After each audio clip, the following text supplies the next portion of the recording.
सियापति रामचंद्र की जय। आज श्री रामचरितमानस पाठ के बालकांड का 34वां दिन है, जिसमें मास पारायण का तीसरा विश्राम चल रहा है। कृपया ध्यानपूर्वक सुने। अगर मेरी वीडियो अच्छी लगती है तो लाइक, कमेंट, शेयर, सब्सक्राइब जरूर कीजिए। सुनिए। तब नारद सब ही समुझावा, पूर्व कथा प्रसंगु सुनावा। मैं ना सत्य सुनहु मम बानी, जगदम्बा तब सुता भवानी। तब नारद जी ने पूर्व जन्म की कथा सुनाकर सबको समझाया और कहा कि हे मैना, तुम मेरी सच्ची बात सुनो। तुम्हारी यह लड़की साक्षात जगजननी भवानी है। अजा अनादि शक्ति अविनाशिनी, सदा शंभु अर्धंग निवासिनी। जग संभव पालन लयकारिणी, निज इच्छा लीला बपुधारिणी। ये अजन्मा, अनादि और अविनाशिनी शक्ति है, सदा शिव जी के अर्धांग में रहती है। ये जगत की उत्पत्ति, पालन और संहार करने वाली है और अपनी इच्छा से ही लीला शरीर धारण करती है। जन्मी प्रथम दक्ष गृह जाई, नामु सती सुंदर तनु पाई। तहु सती शंकर ही विवाही, कथा प्रसिद्ध सकल जग माही। पहले ये दक्ष के घर जाकर जन्मी थी, तब इनका नाम सती था। बहुत सुंदर शरीर पाया था। वहां भी सती शंकर जी से ही ब्याही गई थी। यह कथा सारे जगत में प्रसिद्ध है। एक बार आवत शिव संगा, देखे रघुकुल कमल पतंगा। भयउ मोह शिव कहा न कीन्हा, ब्रह्म बस बेसु सिय कर लीन्हा। इस बार इन्होंने शिवजी के साथ आते हुए राह में रघुकुल रूपी कमल के सूर्य श्री रामचंद्र जी को देखा। तब इन्हें मोह हो गया और इन्होंने शिव जी का कहना न मानकर ब्रह्मवश सीता जी का वेश धारण कर लिया। छंद। सिय बेसु सती जो किन, तेहि अपराध शंकर परिहरी। हर बिरह जाई बहोरि पितु, के यज्ञ जोगानल जरी। अब जन्मी तुमरे भवन निज, पति लागी दारुण तपु किया। अस जानी संशय तजहु, गिरिजा सर्वदा शंकर प्रिया। सती जी ने तो सीता का वेश धारण किया, उसी अपराध के कारण शंकर जी ने उनको त्याग दिया। फिर शिव जी के विनियोग में ये अपने पिता के यज्ञ में जाकर वहीं योगाग्नि से भस्म हो गई। अब इन्होंने तुम्हारे घर जन्म लेकर अपने पति के लिए कठिन तप किया है, ऐसा जानकर संदेह छोड़ दो। पार्वती जी तो सदा ही शिव जी की अर्धांगिनी हैं। दोहा। सुनी नारद के बचन तब, सब कर मिटा विषाद। छन महु व्यापे सकलपुर, घर घर यह संवाद। सियापति राम जय जय राम, मेरे प्रभु राम जय जय राम। मंगल भवन अमंगल हारी, द्रबहु सुदशरथ अचर बिहारी। दीन दयाल बिरधु संभारी, हरहु नाथ मम संकट भारी। तब नारद के वचन सुनकर सबका विषाद मिट गया और क्षण भर में यह समाचार सारे नगर में घर घर फैल गया। तब मैं ना हिमवंतु अनंदे, पुनि पुनि पार्वती पद बंदे। नारी पुरुष शिशु जुबा सयाने, नगर लोक सब अति हर्षाने। तब मैना और हिमवान आनंद में मग्न हो गए और उन्होंने बार बार पार्वती के चरणों की वंदना की। स्त्री पुरुष, बालक, युवा और वृद्ध, नगर के सभी लोग बहुत प्रसन्न हुए। लगे होन पुर मंगल गाना, सजे सब ही हाटक घट नाना। भांति अनेक भई जेव नारा, सूप शास्त्र जस कछु व्यवहारा। नगर में मंगल गीत गाए जाने लगे और सबने भांति भांति के सुवर्ण के कलश सजाए। पाक शास्त्र में जैसे रीति है उनके अनुसार अनेक भांति की रसोई बनी। सो जेवनार की जाई बखानी, बसहि भवन जेहि मातु भवानी। सादर बोले सकल बराती, विष्णु बिरंची देव सब जाति। जिस घर में स्वयं माता भवानी रहती हो वहां की भोजन सामग्री का वर्णन कैसे किया जा सकता है। हिमाचल ने आदर पूर्वक सब बारातियों को, विष्णु ब्रह्मा और सब जाति के देवताओं को बुलवाया।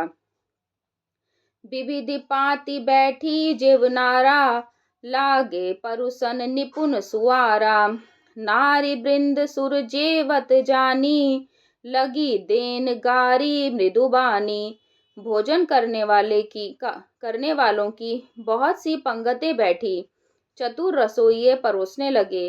स्त्रियों की मंडलियां देवताओं को भोजन करते जानकर कोमल वाणी से गालियां देने लगी। छंद। गारी मधुर स्वयं देहि सुंदरी, बिंग्य बचन सुनावही। भोजनु करहि सुर अति विलंबु, विनोदु सुनी सचु पावही। जेवत जो बढ़ियो आनंदु, सो मुख कोटिहु न परे कहियो। अचवाई दिन हे पान गवने, बांस जह जाको रहयो। सब सुंदरी स्त्रियां मीठे स्वर में गालियां देने लगी और व्यंग भरे वचन सुनाने लगी। देवगण विनोद सुनकर बहुत सुख अनुभव करते हैं, इसलिए भोजन करने में बड़ी देर लगा रहे हैं। भोजन के समय जो आनंद बढ़ा वह करोड़ों मुंह से भी नहीं कहा जा सकता। भोजन कर चुकने पर सबके हाथ मुंह धुलवाकर पान दिए गए। फिर सब लोग जो जहां ठहरे थे वहां चले गए। दोहा। बहुरी मुनिन हिमवंत कहू, लगन सुनाई आई। समय बिलो की विवाह कर, पठे देव बोलाई। सियापति राम जय जय राम, मेरे प्रभु राम जय जय राम।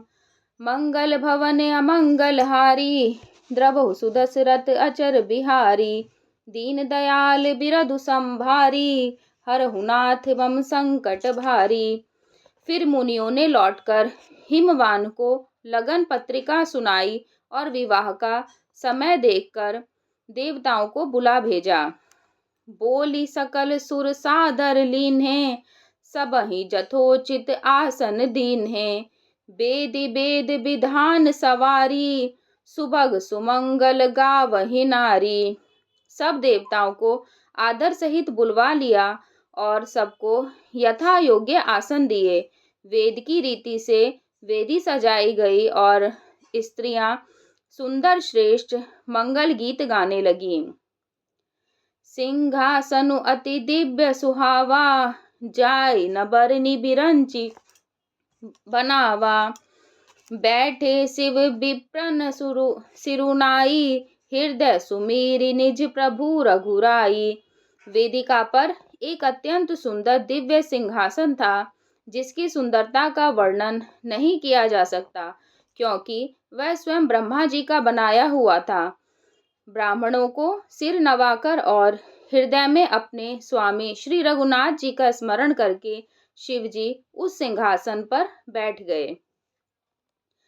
बहुरी मुनि सन उमा बोलाई, करी सिंगारु सखी लय आई। देखत रूप सकल सुर मोहे, बरनई छवि अस जग कवि कोहे। फिर मुनीश्वरों ने पार्वती जी को बुलाया। सखियां श्रृंगार करके उन्हें ले आई। पार्वती जी के रूप को देखते ही सब देवता मोहित हो गए।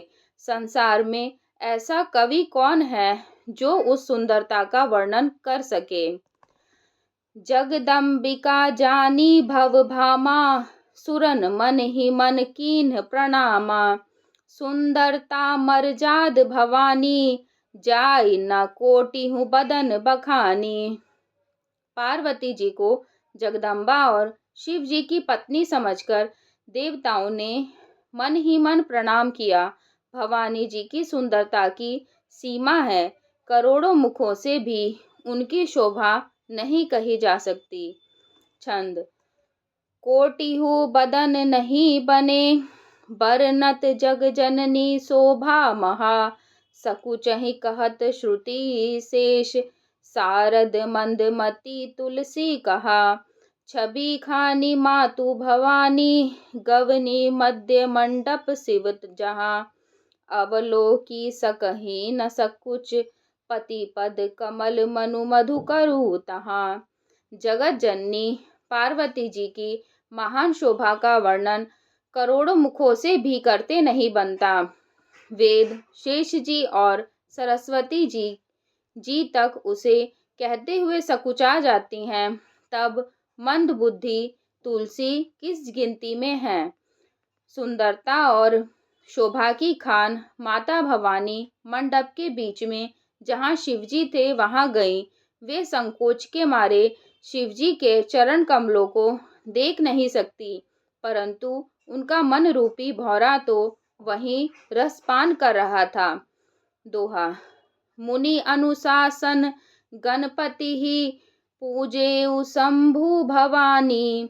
को सुनी संशय करे, जनिसुर अनादि जिय जानी। सियापति राम जय जय राम, मेरे प्रभु राम जय जय राम। मंगल भवन अमंगल हारी, द्रबहु सुदशरथ अचर बिहारी। दीन दयाल बिरधु संभारी, हरहु नाथ मम संकट भारी। मुनियों की आज्ञा से शिवजी और पार्वती जी ने गणेश जी का पूजन किया। मन में देवताओं को अनादि समझकर कोई इस बात को सुनकर शंका न करे कि गणेश जी तो शिव पार्वती की संतान है, अभी विवाह से पूर्व ही वे कहाँ से आ गए। धन्यवाद।